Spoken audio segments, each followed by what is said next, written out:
Good morning, everybody. Dr. Pete here, and in today's live presentation, I'm going to address an issue that has arisen on my Facebook group, my gout group from Facebook, but also many of you have reached out to me via email and asked similar questions. And then there are also issues that I've dealt with over the last 6 years as a health practitioner that helps people put gout in remission, and also feedback recently from many electronic forums where I exchange information with people about gout. And in a broader sense, remember that that in my background, I basically focus in two areas, and that is trying to understand the biochemistry of fructose uric acid metabolism as a main driver of most, if not all, chronic metabolic diseases, including gout. And the thing about gout that one needs to remember is that it is both a systemic and it is a local disease, as is the vast majority of other metabolic diseases. We have the systemic driver that is occurring, and then we have these local effects that are happening in our systemic organs, in the kidney, in the brain. And in the case of gout, we're talking about the chondrocyte and basically the homeostasis of the joint. And I've given a number of presentations recently about the polyol fructose uric acid metabolism, including Dave Feldman's conference in Las Vegas. So let's go ahead and get started this morning. I was anticipating making a production video with this, but I also have something going on in my own family, and I actually don't know if I'm going to be here in the next couple of days. I might be traveling. So I decided to do this morning, and hopefully the guys in my gout group on Facebook are listening right now, because we've had this thing going on, and I feel like it's time for me to jump in and clarify in 2024 two things: the issue of putting gout in remission, number one, and secondly, the issue of urate lowering, the lowering of uric acid, and how the two are related, if they're even related, for example. And if you decide to do urate lowering, what are the options with that, and what's the best way to do it? Remember, I am not a medical doctor. I have a PhD in biochemistry, and so I'm not giving you medical advice this morning. You can listen to what I talk about and then use that informationally to decide, along with your doctor, what you're going to do going forward if you are a gout sufferer, and in a broader sense, how you should handle issues with fructose uric acid metabolism, which includes a lot of other metabolic diseases that I am going to get into now. So the question is, how do we stop gout? If we can actually stop it, I believe we can put it in remission. I have done that, right? Over 6 years ago now, I reversed prediabetes and I put my gout in remission. I have suffered flares since then. That has to do with the fact that I've done so much N1. And I know that medical professionals are not big fans of N1, but it's not exactly like we have this wealth or encyclopedia of high quality gout research that's out there in regard to the mechanism of gout at this point in time in 2024, and how that can be applied to putting gout in remission. And then we have this other thing that's hanging out there, and that's whether or not you should take urate lowering drugs, and if they are actually effective in gout remission, right? That's a valid question. So if we take a moment to look at the definition of the medical establishment's current definition of gout, we see that they blame uric acid for this directly. Now, as I say that statement, before you throw a brick at the TV, I am not suggesting even remotely that uric acid is not required for a gout flare. It is, but I'm going to qualify the issue of requirement versus sufficiency in a minute. And we have to talk about the word sufficiency here, because uric acid alone is not required for gout, right? It can't generate a gout flare on its own. Uric acid is required for the flare along with other factors. And this is a key issue that you must keep in mind if you are a gout sufferer and your goal is to stop suffering. One of the key issues with this is to remember that gout is both systemic in addition to being local. The local effect is that you've got this knob on your big toe, and I'm going to use this as a metaphor because we know you can have gout flares in other joints besides the big toe, like in the knees or in the finger joints, and so on. Even in the lower back, I'm gonna come across that issue down the road here in a couple of seconds. The purpose of this slide, and if you follow me, you guys have seen this a lot of times before, right? If you are a gout sufferer, the likelihood that you don't also suffer from other metabolic comorbidities is super slim. 74% of gout sufferers, including me back in the day, are hypertensive, right? We suffer from elevated blood pressure. 71% of us have issues in our kidneys. Over half are obese. 26%, so a full quarter of us, type 2 diabetics, right? And over 6 years ago, I was definitely on the train to become type 2 diabetic. I was pre-diabetic. A quarter of us suffer from kidney stones. And then between 10 to 14% also suffer from cardiovascular issues, stroke, heart attack, and so on. So if you are a gout sufferer, don't be naive, right? And sit back and go, well, this is the only thing that I have a problem with. And when I bring that up, I'm bringing it up because over 6 years of coaching, I hear this all the time. Oh, well, I'm only suffering from gout. I just have this knob on my toe that creeps up, every yada yada, and causes me, time from work and all this stuff. And I'm sitting here going, hold it. All right. If you are a gout sufferer, then do due diligence, and you need to look into your metabolic health in a realistic and in a deep way and identify if you have these other things going on, because what you do going forward is going to depend on that knowledge, right? And unfortunately, this will require an alteration in lifestyle. And when I say that, I say this definitely from experience, right? Not only did I change my own lifestyle to fix this stuff, but I've had plenty of conversations online in discovery calls where I've actually had some callers get angry with me. It's like, oh my God, are you serious? You mean you can't just recommend a liquid or a pill that I can take?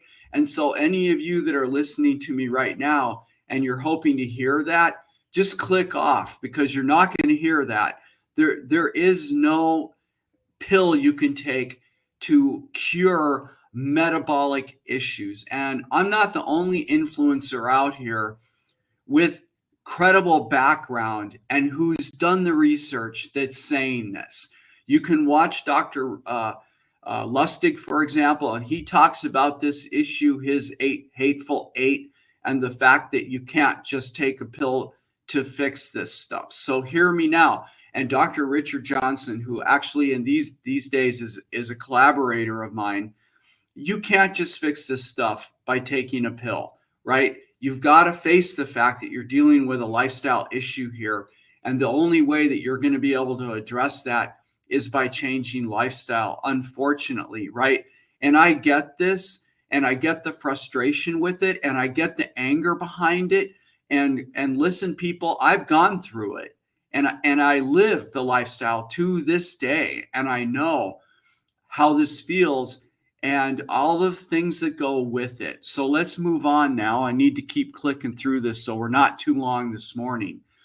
And I've shown this slide quite a bit. Uh, Back in the day, I showed it a lot because if you actually take a close look at this data, it's clear cut when you think about uric acid that uh, even, and this is the observational data that the medical establishment has in their hands and they use all the time to argue that uric acid is the causal factor in gout. And here's the problem with observational data. It is clear cut that uric acid is required for a gout flare. But when you look at this data, you can see the inconsistency in that. In other words, one of the things that just jumps out at you from this data is the fact that people that have low uric acid, low circulating uric acid, can in fact have gout flares. And in all of the N1 work that I have done, I have actually had a gout flare when I started screwing around with allopurinol, where my circulating uric acid was 4.5 mg per deciliter. Yes, I actually said that. 4.5 mg per deciliter uric acid circulating. I measured it with a gout flare. And so what this means is that, all right, uric acid has a role to play, but it's not sufficient. There's that word again. It is not sufficient to drive a gout flare. Uric acid on its own is not responsible for the flare. There's at least one other factor involved together with the uric acid in a way that we don't entirely understand yet that can lead to the flare. This is very, very important. So I'm just reiterating that here. This is a better definition by far that everyone should live by. And that is that uric acid is definitely required for a gout flare. I know this. I've done the research going all the way back into the mid 1850s, and uric acid is required for the flare, but it is not sufficient. Can't do it on its own. And this idea that uric acid reaches some point of concentration in our blood, then it crystallizes, and then it makes these short, sharp, little pointy crystals, and that's the problem. And no, it is not, right? This is not how it functions. This is a very complex inflammatory process, and the crystallization of uric acid is part of that process, but it's not a pointy little crystal that's jabbing you in your cartilage and causing pain. This is not how this works. This is an explanation, right, that has been propagated out there in our culture, which is so simplistic in its idea that it's literally just wrong. That's the best way that I can just say it. And the implication for this is the fact that then if you turn around and you go, well, if this is how I'm getting a gout flare, then if I lower uric acid, I should never again in my life have a gout flare. And we know from the data that this is not true. Again, and I'm going to come to that in a minute. The issue of the urate lowering, should you do it or not? And that is a personal decision. I'll come to that in a minute. So what is the deal?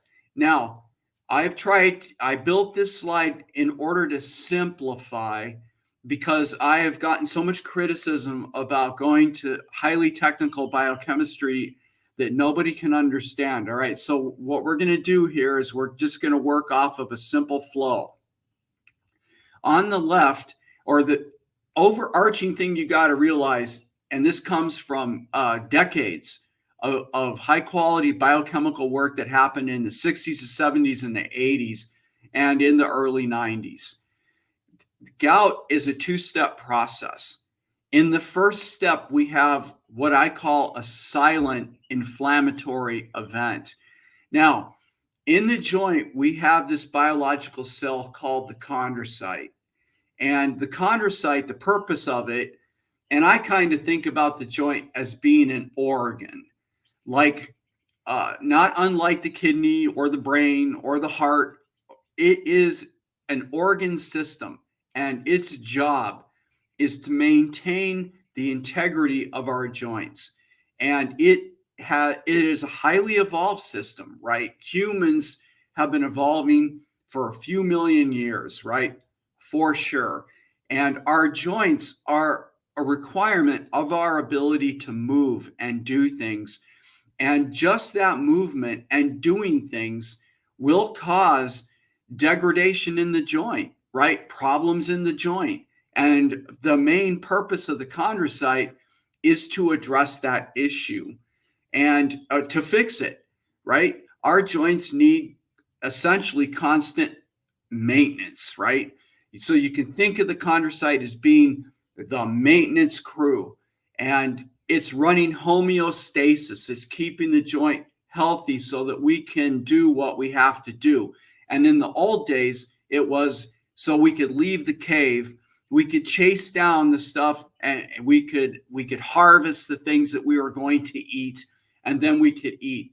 And it is a functionality that is required for everything that it means to be human. In inflammation, we usually talk about in a way that is biased. We think of inflammation as being this bad thing, but having an escalation in an inflammatory environment is required. It starts with things that occur within the chondrocyte itself, inside the cell. And then there is signaling from inside the cell to outside the cell in the synovial fluid that's in the joint. And that signaling that's going on is driving events within the joint to rebuild extracellular matrix, to produce fluids that are slippery and things like that. This is natural. What happens with people that suffer from gout, and I also think in general, right, this is everybody, is that uric acid, and more when you look at the data of this and you step back and you think about this from the point of view of the systemic issue, we know that uric acid is a signaling molecule. And when you study the high quality science in gout, and there's these groups in New Zealand that have published this stuff recently, we know when you really step back and think about uric acid that it's involved in these networks, these molecular networks, as a signaling molecule, as an oxidation reduction signaling molecule, and it's in a circuit. And these little circuits you can think of as being triggers. And when the trigger slides one way or it slides the other, that's dependent on the concentration of uric acid going up or down, we're shifting our metabolism one way or another. And in the joint, within the chondrocyte, we have this uric acid circuit that's combined. I'm going to show you one today on another slide in a moment. But the uric acid rises and it falls depending on the signaling that's going on. This is going to shift the inflammatory event or the inflammatory network that is in the synovial fluid in the joint to upgrade, to take care of the things that are going on in our joint. And uric acid is part of that extracellular circuit. When uric acid is rising or falling dramatically within the joint, that's where we can get the formation of these seed crystals happening. And when the seed crystal formation gets to the point where it is, in a sense, overacting with the innate immune system, the macrophages and the neutrophils that are there, the residents, then we can have this shift into state number 2, which is in fact the gout flare, where we have this explosion of macrophage activity, the infiltration of the neutrophils, the increase in the temperature, the joint gets hot, everything swells, you have the puffiness. And right now, at the level of our medical establishment, everything that has to do with treating gout is focused on step 2. And quite frankly, what has to happen with the research going forward is actually understanding significantly better about what's going on as step number 1. And any future treatments that are actually going to have an effect on gout have to address number 1. And that's why I keep coming back to the issue of understanding what the drivers are, the metabolic drivers. And my contention is that the actual driver of the silent inflammatory event is fructose uric acid metabolism. And by the way, we've known since 2015 that the polyol pathway is active in chondrocytes.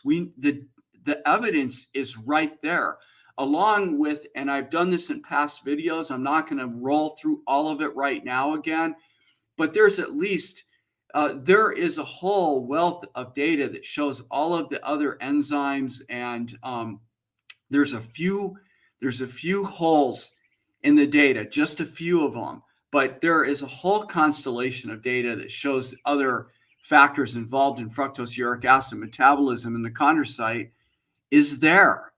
And then lastly, we know from reams of osteoarthritis data that the chondrocyte responds very well to hyperglycemia, elevated glucose, by increasing the transport of glucose into the chondrocyte, floods the chondrocyte with glucose, and we know that the polyol pathway is active and waiting for that. And I've recently published a number of very scientifically backed up videos on polyol pathway, and I'm not going to get into that right now.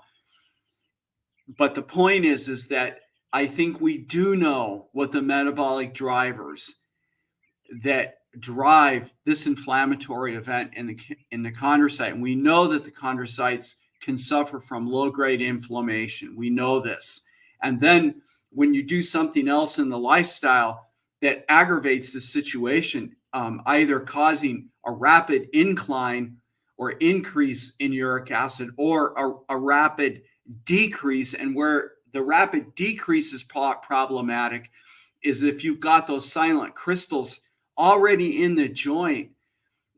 Thermodynamically, whether you want to hear this or not, those crystals have to respond to a lowering in uric acid in another functionality sort of way.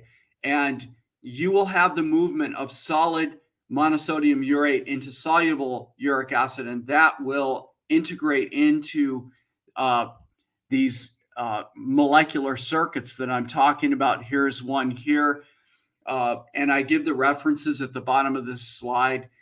This has been shown. These guys have pretty good data for this out of New Zealand, and I know that this is a complex biochemical slide.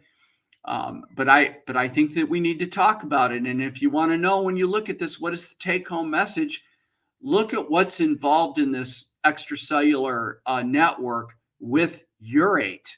We have ascorbate from vitamin C, and then down below we have this protein called myeloperoxidase that is a very strong candidate for being involved in this little molecular circuit. I believe this is a molecular trigger that you're looking at. And the concentration of all of these things has a natural purpose in a human joint. When we elevate the concentration, however, of one of these things that's intimately involved in this circuit, you can see how it's going to change the balance. And one of the key things here over on the right is the formation of a urate radical. We know that these radicals can form under what people call normal metabolic conditions. And the scary thing about the urate radicals, when the concentration of these is shifted or elevated, is that we also know they form adducts with proteins. And we don't actually know, I think, unequivocally how seed crystals form. But we do know from the 60s, the 70s, and the 80s, that biochemical data, that calcium ion is likely involved in this. We know that when we activate fructose uric acid metabolism and we have strong fluctuations, that we get strong fluctuations in calcium ion flux, we know that when we elevate urate, that we can generate very easily urate radicals. And we also know they form adducts with proteins. What a beautiful candidate to form a seed crystal, right? This is obviously an area where we really need some strong biochemical research that's done to look mechanistically at this, because this is a beautiful candidate for how we can get seed crystals in the extracellular synovial fluid of the joint. And gout sufferers, we know, are really good at producing these seed crystals. We are good at that, right? We also know that in gout sufferers, that uric acid actually can be produced directly in the joint, right? And these groups here have actually shown that uric acid is elevated in the joint. And for of a gout sufferer, and for those of you without the science background, what I just said is really important, because you also have uric acid being produced at the level of the liver. When fructose uric acid metabolism is activated, that uric acid can diffuse into the circulatory system without any problem, and then diffuse into the joint. We know it can diffuse into the joint also with no problem. When we look at the basis of science for this, the laws of diffusion, what that means is that uric acid readily diffuses down its concentration gradient. And the importance of understanding this and not denying the science is to realize that if uric acid during a gout flare is elevated in the joint relative to the circulating uric acid in the circulatory system, the only way that that can happen is by a production process that's happening in the joint. You can't diffuse down a concentration gradient, meaning the movement of uric acid from the circulatory system into the joint, and somehow get to a higher concentration of uric acid in the joint. Physically, from the point of physics, that's not possible, people. There is a production problem here. And the most likely candidate for that is going to be the chondrocyte, right? This is also something that we see in people that suffer from rheumatoid arthritis. Yes, that's data you can look at yourself in the references that I have at the bottom of this diagram. I think the difference between people that suffer from rheumatoid arthritis and those of us that suffer from gout is that the gouters have a propensity to form the seed crystals, and likely the rheumatoid arthritic people do not. That's probably the major difference between the two different arthritis type persons. All right, so what do we do about this? And again, this came from issues that came up in a gout group that I host on Facebook, and I'm just going to run through exactly what I think about gout remission, and then the issue of urate lowering. Okay, in gout remission, what we want to do, we don't actually know the cause of gout. All right, can we just get that out on the table? You got to understand that. Anyone out there on the internet or your doctor, any of these guys that are telling you otherwise, they don't know what they're talking about. What we can do is make some common sense decisions about what we know are the active drivers of fructose uric acid metabolism, including polyol. So the reduction of eating in a way that drives hyperglycemia, the elimination of alcohol and added sugars because you're both bringing in the glucose and the fructose. The reduction of umami. This is somewhat more complicated to describe, but this would be processed food that's bringing in adenosine monophosphate, inosine monophosphate, high levels of glutamate. All of these things open fructose uric acid metabolism. For gouters, this includes processed meats, because processed meats have elevated concentrations of these things like going out for sushi, for example, and dipping the meat in super strong soy sauce, for example, which I used to do, and I would even add more salt to it, for example, is asking for problems. Hypoxia, what I'm not showing in this list would be the sleep apnea problem. And every time I bring that up, people roll their eyes. It's like, oh, I don't have a problem with sleep apnea. People, go get tested if you're a gout sufferer. Don't assume that you don't have that problem. And the issue with sleep apnea are the intermittent hypoxia events that are happening literally on and off all night long. And even if you don't snore, you don't know. And don't assume if you snore that you are also apnea. You don't know. Go get tested and find out, because hypoxia and the intermittent events that can happen during sleep open fructose uric acid metabolism with an elevation in uric acid. And for anyone sitting here right now listening to this going, well, my uric acid is normal, so I don't have to listen to this. No.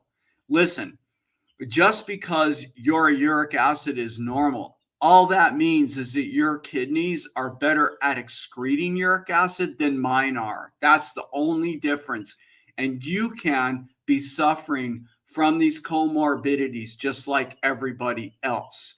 So there are other metabolic markers that need to be looked at seriously for you to really be able to sit back and go, oh, yeah, I'm in a good situation here. I don't have to, I'm healthy. I don't have to look at this. No, not necessarily. If you are suffering from the other metabolic comorbidities, then you may need to lower the carbohydrates because there's so much refined carbohydrate. Anyone who's in this space knows what I'm talking about. When you look at the plate, when you're sitting in a restaurant, look around you and look at these plates. You've got our whole culture going, we're not eating that much carbohydrate. All I have to say about that is laugh out loud. It's not only that you're eating a lot of it, and the drivers of things like gout and type 2 diabetes and the obesity and all the rest of that, but you're eating crap loads of it. I would say you're north of 65% on a metaphorical plate, and you're doing that to yourself 5 or 6 times a day during your meals. And then with adults, when you then factor also in the alcohol component, you're way north of the drivers. And one of the reasons why there are so many of us, once we turn 60 years old, that are popping up with these metabolic issues is because we've been eating this way for decades. That's the bottom line. And then if you're sitting there and your knee is jerking up right now, and you're going, well, my parents never suffered from this, and my parents died when they were in their mid or late 90s. Hey, dudes, they didn't start eating that way until much later in their life. And you can go into the research and you can see this for yourselves if you do it realistically and you do it yourself, right? If you actually really look at the stuff yourself. Yeah, okay. So I think you can, following a regime like this, the moving to a whole food, real food environment, realistically looking at the question of, are there metabolic comorbidities here? Do I have any red flag biochemical markers? Moving to the whole food environment, reduction of the intake of drivers to a significantly small amount. If you are suffering from a comorbidity on top of the gout, then you've got to do the full elimination, and you're going to have to reduce the carbohydrates significantly and change your lifestyle to one which is the low carb environment, if you want to be able to reverse and get remission over the long run in your life. Now, this is more closely resembling what I consider one of the main issues that has come up most recently in my group, and that is now I'm addressing the people that really want to do something about this. And in general, when you're suffering from a gout flare, which is on a scale of 1 to 10 in terms of pain, it's usually a 10, and literally it can incapacitate you.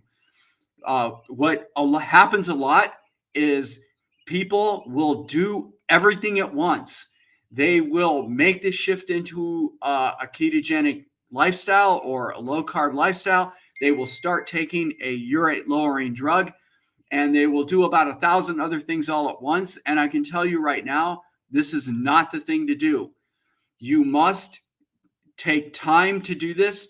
You must choose one thing to do at a time.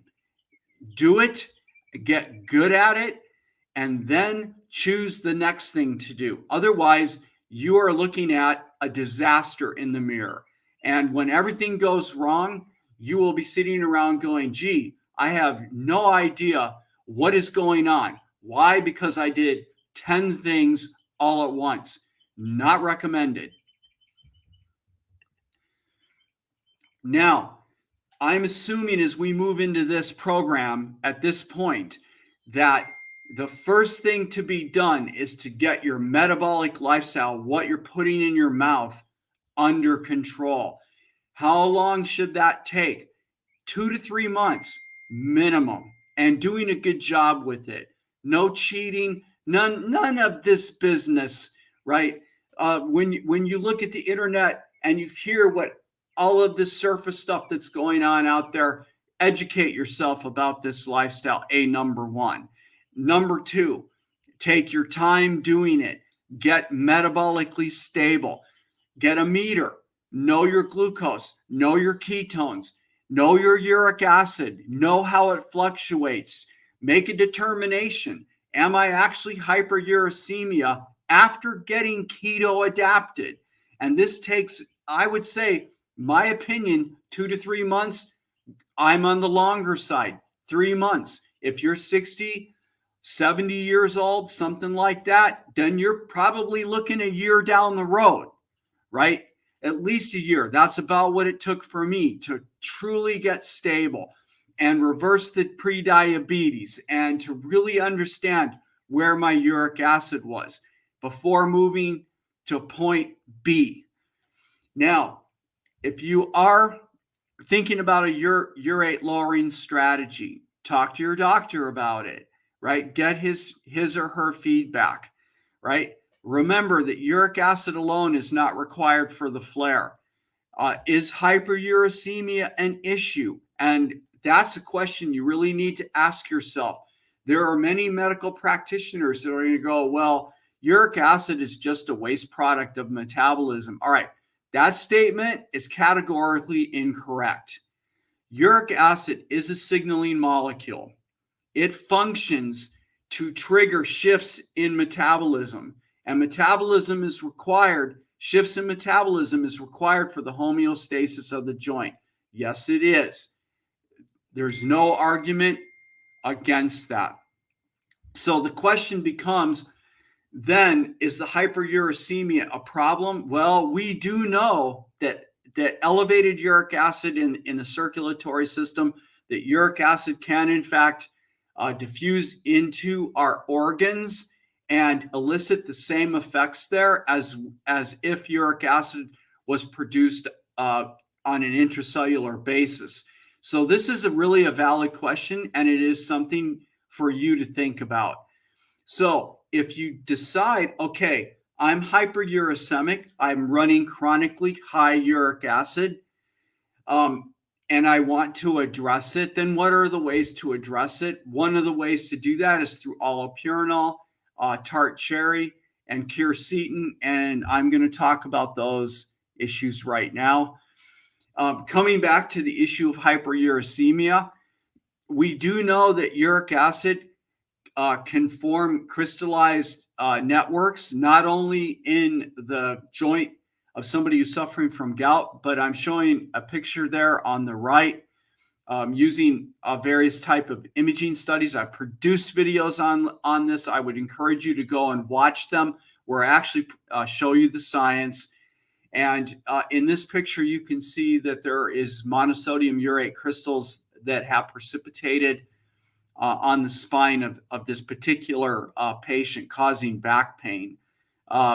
So, the big issue here is that we do know that monosodium urate, under the same sort of inflammatory environment in the toe joint, can crystallize in other places in the body. And one worrisome place would be on the heart valves. And there's evidence for that. Taking the next step and going, okay, is this actually causing disease, right? Is this going to the next step and causal in cardiovascular disease? And quite frankly, there is a gap here. We have observational evidence for this, but please, people, remember, something that is observational or associational doesn't mean it's causal. Is it worrisome, though? And here's the problem I have with this data, and is the reason why I went on allopurinol, is because there is so much observational data in this regard. There's a wealth of it. So should it be a concern? And for me, on a personal level, I decided, yeah, all right, I am going to bring my hyperuricemia down from being a value of 7 and 8 mg per deciliter on average to a zone that is between 4 and 5 mg per deciliter, because I feel like I'm more comfortable with that, with the knowledge of knowing that we don't know if the propensity of uric acid to crystallize is causing cardiovascular issues, right? We don't know the is part of that. So if you're going to choose to go allopurinol, remember, and I can't say this enough because I deal with it so much, do not throw everything at the wall at once. If you do that, you probably are going to be flaring, you're going to be pulling your hair out, and you're not going to be able to make a realistic decision about this. Do not make the decision to go on allopurinol with the idea that this is a silver bullet. It's going to fix the gout. It's going to fix anything else. And after a couple of months, I'll stop taking it. This is not a good idea. If you're going to go on urate lowering drugs, and any doctor worth their salt is going to tell you the same thing, right? A medical doctor, I mean. They're going to say, once you start down this road, you need to stay on it. And as a PhD biochemist with direct experience, and one in myself and the people that I work with through coaching, this is the experience that I've seen. Once you start it, stay on it. If you start it and then you suddenly go off of it, the chances that you're going to flare is really good. Also, going on to allopurinol, there's plenty of data going back many, many decades that when you start taking it, there is a chance you're going to flare. And anyone who says not to this doesn't know the data. So my recommendation is, if you're going to go on allopurinol, you do it slowly. And you should take it with, so I take it twice a day. And I followed this protocol to get where I am today. And that is that I take 100 mgs in the morning with 250 milligrams of clean vitamin C. Now, I have been reluctant about talking about vitamin C because the last time I did it, the next thing I knew, I heard from some of my subscribers that they were taking, a gram or 2 grams, 1,000 mgs or 2,000 milligrams of vitamin C a day. Don't do that. Vitamin C is an organic acid. And when you start taking so much of it that you're peeing it out, it functions the same way as other organic acids, and it causes uric acid to back up in the circulatory system and to suddenly and acutely rise. Don't do that, right? you need to take a sufficiently small enough amount of vitamin C. And the reason you're doing that, if you think back a few slides ago when I showed you an honest to God redox network that had uric acid in it, myeloperoxidase, and what else did it have in it? Ascorbate, vitamin C. So I'm making sure to provide enough vitamin C in my mind to fulfill those natural networks that we need to be functioning for the natural function of a human. But don't overtake the vitamin C because it's an organic acid. When the kidneys encounter it and start to push it out, then you necessarily are going to see a rise in uric acid because vitamin C is an organic acid, right? You got to pay attention to that. So I take a small amount of vitamin C, small amount, with my 100 mg of uric acid in the morning with my meal, and then later in the evening with my evening meal, right after eating it, I then take another 100 mgs of allopurinol. Now, how did I get there? I followed this kind of protocol and I took my time. Why did I move to a protocol like this one? Because in the early days when I was trying to respond to the subscribers who were asking me questions about allopurinol, I went on the recommended dose from my doctor, which was around, I think, 300 at the time. And what happened? I had a gout flare right out of the gate. Don't do this. Titrate up. Don't be impatient. Take your time with this. And the other piece of it is to have a target. Where do you want to be with this? What do you want your average circulating uric acid to be? And the decision I made on that was I looked at the science and I saw that in the early 1900s, the average uric acid in the United States was running around 4 mg per deciliter. So I chose my target to be between 4 and 5 mg per deciliter. I took my time with the allopurinol in the end game to get there, and then I hold my ground with it. I don't go on and off with it. I stay with this protocol. Now, I get a lot of questions about, well, why can't we go with tart cherry? Well, you can, but you guys need to step back and you need to remember that any type of urate lowering substance, I don't care whether it's a supplement or it's allopurinol, can drive flares if you handle it by, oh my God, I want to reduce the likelihood of a flare. And remember, with urate lowering drugs, that's all you're doing here. You're lowering the probability of a flare. You are not, because uric acid, again, is not sufficient. So all that we're doing is lowering probability, because by having the uric acid on average lower means that acute sudden rises in the circulatory system and acute sudden lowerings in the circulatory system, coupled with the reduction or elimination of the drivers, is what we're trying to do here, right? That's what we're trying to do. So if you want to go tart cherry, I don't care, but don't just start taking handfuls of this stuff, right? You need to monitor uric acid and utilize low doses of it, right? Bring it up, monitor what's going on with you, and make common sense, careful decisions about it. Quercetin is more effective than tart cherry, but the same rules apply.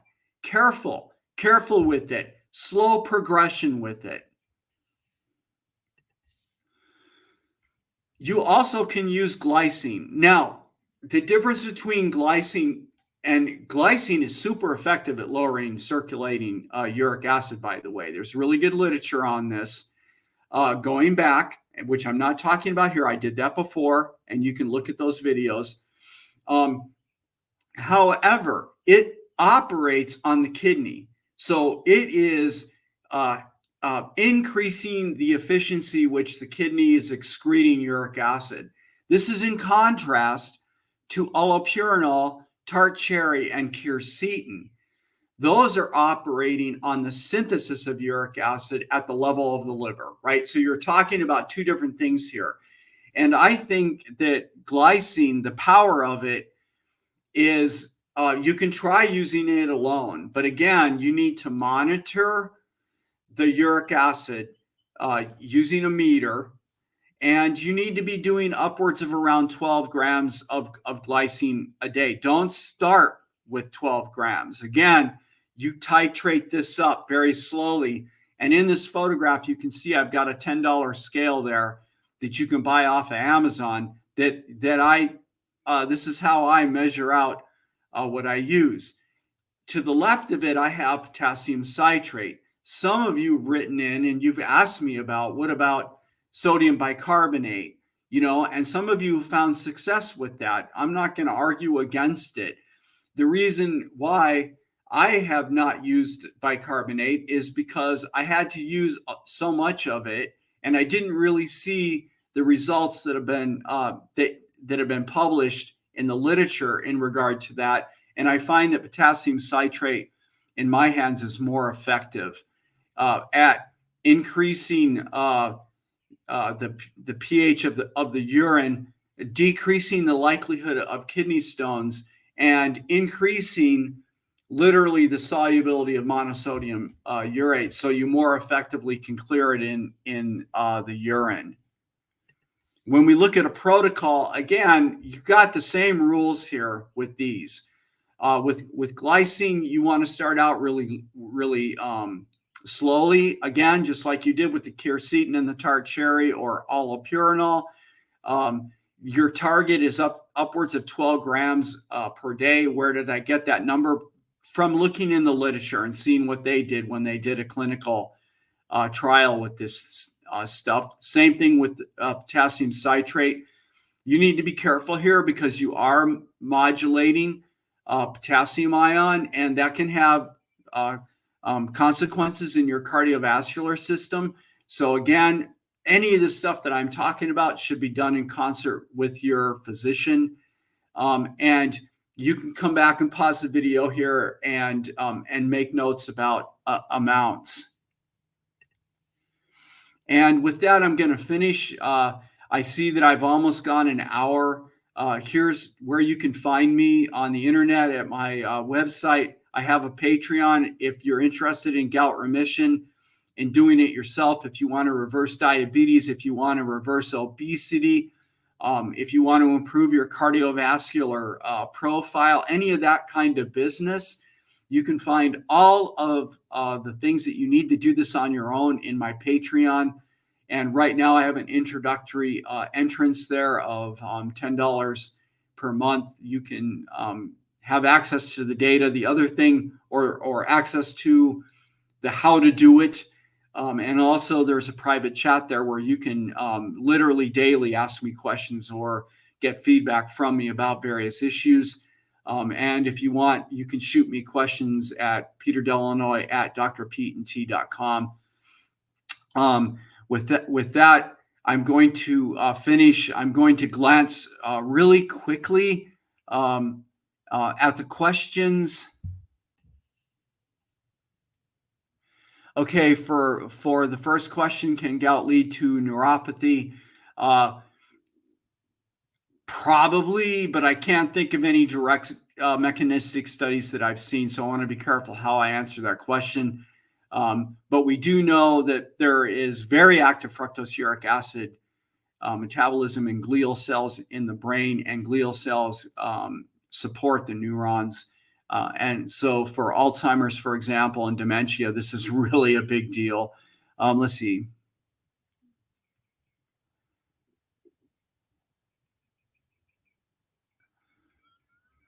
Okay, someone's pointing out that it's also a binder for potassium citrate, but I didn't see what that was referring to. So hit me up in the chat later about that, either on my Patreon or in my Facebook groups. All right, with that, everyone have a really great day. I hope this was helpful. If you have any questions, reach out, and have a really great day. And I will talk to you guys later.